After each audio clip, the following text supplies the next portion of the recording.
கர்த்தருக்கு பிரியமானவர்களே, கர்த்தர் இன்றைக்கு உங்களோட பேசவிருக்கும் வார்த்தையை கேட்கலாமா? பிலிப்பியர் 3:12. கிறிஸ்து இயேசுவினால் நான் எதற்காக பிடிக்கப்பட்டேனோ அதை நான் பிடித்து கொள்ளும்படி ஆசையாய் தொடருகிறேன்.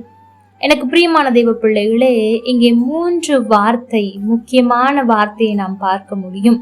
எதற்காக பிடிக்கப்பட்டேனோ, பிடித்து கொள்ளும்படி ஆசையாய் தொடருகிறேன். எனக்கு பிரியமான தெய்வ பிள்ளைகளே, அன்றைக்கு அப்போஸ்தலனாகிய பவுல் ஆண்டவர் அவரை எதற்காக அழைத்தாரோ அந்த அழைப்பை அவன் அதிகமாய் தெரிந்திருந்தான். பாருங்கள், இன்றைக்கு நாமும் நம்மை ஆண்டவர் எதற்காக அழைத்திருக்கிறார்? எத்தனையோ கோடி ஜனங்கள் இருக்கும் போது ஏன் நம்மை மட்டும் தாயின் கருவிலே கண்டவர் நம்மை பிரித்தெடுத்து அவருடைய ஜீவனை தந்ததை நமக்கு தெரியப்படுத்தி நம்மை ரட்சித்திருக்கிறார் என்ற அறிவு முதலாவது நமக்கு வேண்டும். இரண்டாவது, எதற்காக அவர் அழைத்தாரோ அந்த அழைப்பை சரியாய் செய்கிறவர்களாய் இருக்க வேண்டும். அதற்கு நாம் செய்ய வேண்டியது அதை தொடர வேண்டுமாம், சாதாரணமாக அல்ல. இன்றைக்கு அநேகர் ஆண்டவர் எதற்காக அழைத்தாரோ அதை செய்து முடிப்பேன் என்று அதை செய்து கொண்டிருக்கிறார்கள், அதை தொடர்ந்து கொண்டிருக்கிறார்கள். உண்மைதான். ஆனால் பவுல் சொல்லுகிறது போல ஆசையாய் தொடருகிறோமா என்பதுதான் காரியம்.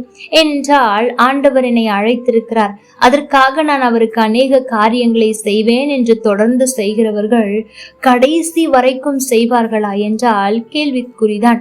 சில பேர் கடைசி வரை செய்வார்கள், சில பேர் பாதியில் விட்டு விடுவார்கள். ஆனால் யார் ஒருவர் ஆசையாய், என் தேவன் என்னை விட எத்தனையோ நல்லவர்கள் இருக்கும் போது, என்னை விட எத்தனையோ திறமையானவர்கள் இருக்கும் போது, என்னை விட எத்தனையோ அழகானவர்கள் இருக்கும் போது, ஏன் என் குடும்பம் கூட என்னை நம்பாத சூழலில் அவர் என்னை நம்பி அழைத்திருக்கும் போது, அவருடைய உன்னதமான வேலையை எனக்கு கொடுத்திருக்கும் போது நான் அதை சரியாய் செய்வேன் என்ற ஆசை. அவர் எனக்காக யாவையும் செய்தாரே, நான் அவருக்காக ஆத்துமாக்களை ஆதாயம் செய்வேன், அவர் சந்தோஷப்படும்படியாய் நான் நடப்பேன் என்று யார் ஒருவர் ஆண்டவருக்காக செய்வதை ஆண்டவருக்காக மாத்திரம் செய்யாமல் ஆண்டவருக்காக நான் செய்வேன் என்று ஆசையோடு செய்கிறார்களோ அவர்கள் நிச்சயம் ஒரு நாளும் பின் வாங்கி போகவே மாட்டார்கள். ஒருவேளை அவர்களுடைய வாழ்க்கையில் சோர்வுகள் வரலாம், பலவீனங்கள் வரலாம், தனிமையான அனுபவங்கள் வரலாம். ஆனாலும் கூட அந்த ஆசை அவர்களை தட்டி எழுப்பிக் கொண்டே இருக்கும்.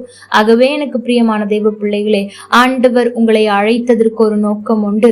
எத்தனையோ பேர் இருக்கும் போது இன்றைக்கு இந்த வார்த்தையை உங்களுடைய காதுகளில் தொனிக்க பண்ணுகிறாரே, அதற்கு காரணம் நான் உன்னை அழைத்திருக்கிறேன்.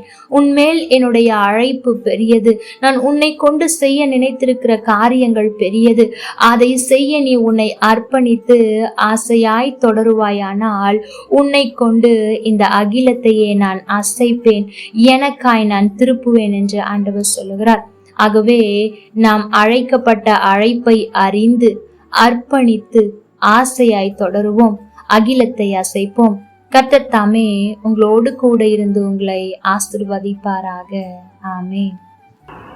லைக் பண்ணுங்க, ஷேர் பண்ணுங்க, கமெண்ட் பண்ணுங்க.